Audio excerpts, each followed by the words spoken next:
जो अभ्यास है आप लोगों का, है ना, लगभग उसी पैटर्न पे, जिस पैटर्न पे नवोदय का पेपर रहता है ना, है कि नहीं? और 13 दिसंबर को आप लोगों को जहां भी आप लोगों को परीक्षा केंद्र होगा वहां समय में पहुंचना है और बेझिझक प्रश्नों को हल करना है ना।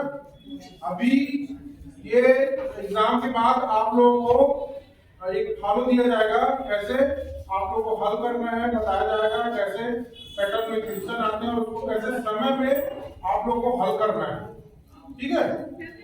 तो अच्छे से प्रिपेयर रहिए एग्जाम के लिए। नवोदय में है ना, नवोदय संस्था में प्रवेश के लिए बहुत महत्वपूर्ण एग्जाम है और ये जो एक हफ्ता शेष है एग्जाम के लिए, फाइनल एग्जाम के लिए, आप लोगों को बढ़िया रिवीजन करना है, पढ़ाई करना है और जहां भी डाउट लगे तो अपने जो भी स्कूल के टीचर्स है ना उसको पूछिएगा, है ना। कहीं डाउट हो कोई क्वेश्चन में, है ना, तो वहां पर बिल्कुल अपने विद्यालय के शिक्षकों से पूछिए आप लोग इसको कैसे हल करें, समय पे कैसे हल करेगा, ठीक है? 150 150, ठीक है। अब 1 का मान करेंगे, 1 से बराबर 150 हो जाएगा बटा 3। तो यहाँ जब ये कट हो जाएगा 3 एकम 3 और ये 3 5 6 15 और ये 0 50। 1 का मान कितना हो जाएगा 50, ये और ये 50 हो जाएगा। ये 2x है तो ये 50 और 50 100 और 30, 130 ये हो जाएगा, 130 से हो जाएगा, ये हो जाएगा आपको 50 से 50। टोटल अपन जोड़े हैं तो कितना है 360। क्या सर्कल बनेगा 360। केवल इतना कर दोगे ना 140, ये इतना करना 180, कितना 180 हो जाएगा 360 टोटल सर्विस। ऐसा नहीं बनाया है, यहाँ पे ये लापरवाही देखना है कि आपका मिरर का डिजाइन कितना बना है।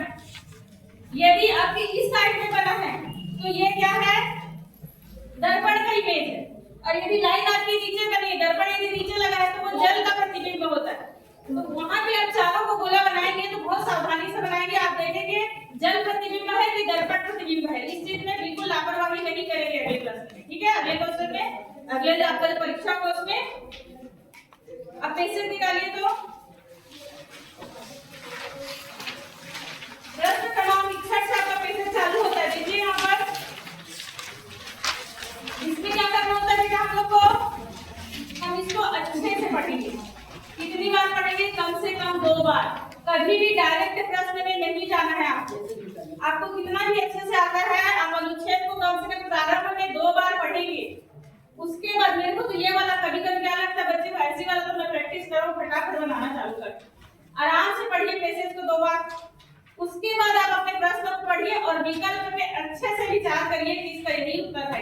पुस्तकों का क्रय मूल्य 1025 रुपए है ना, और ₹200 प्रति पुस्तक बेचने पर होगा, है ना।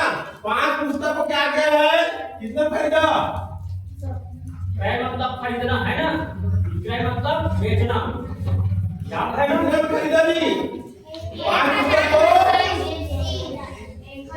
1025 और बेच रहा कितना में?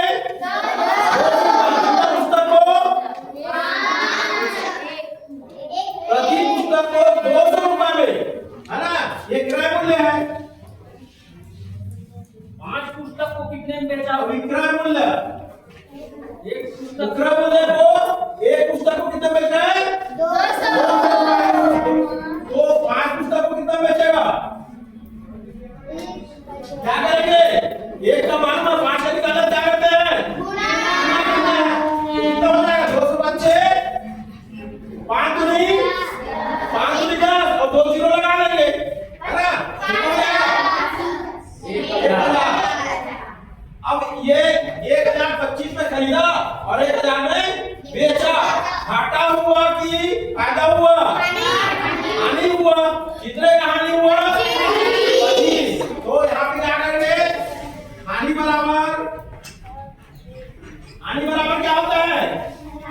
क्रय मूल्य विक्रय मूल्य। क्रय मूल्य कितना है? क्रय मूल्य कितना है? 1025। और विक्रय मूल्य कितना है? 1000। कितना का हानि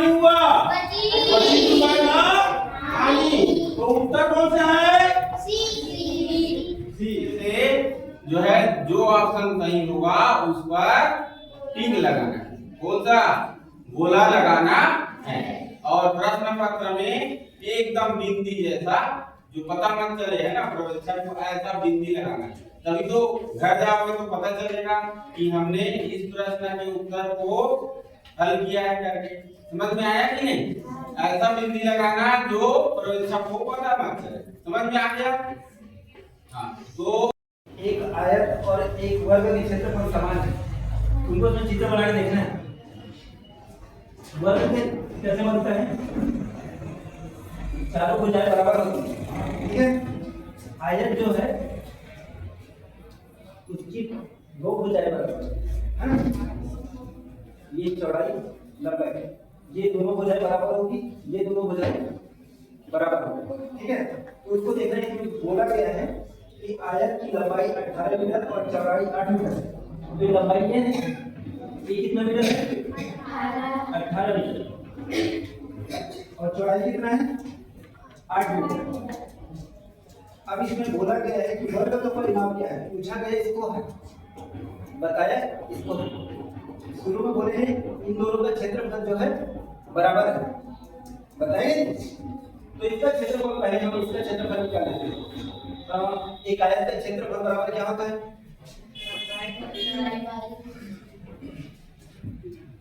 आयत का क्षेत्रफल बराबर क्या होगा?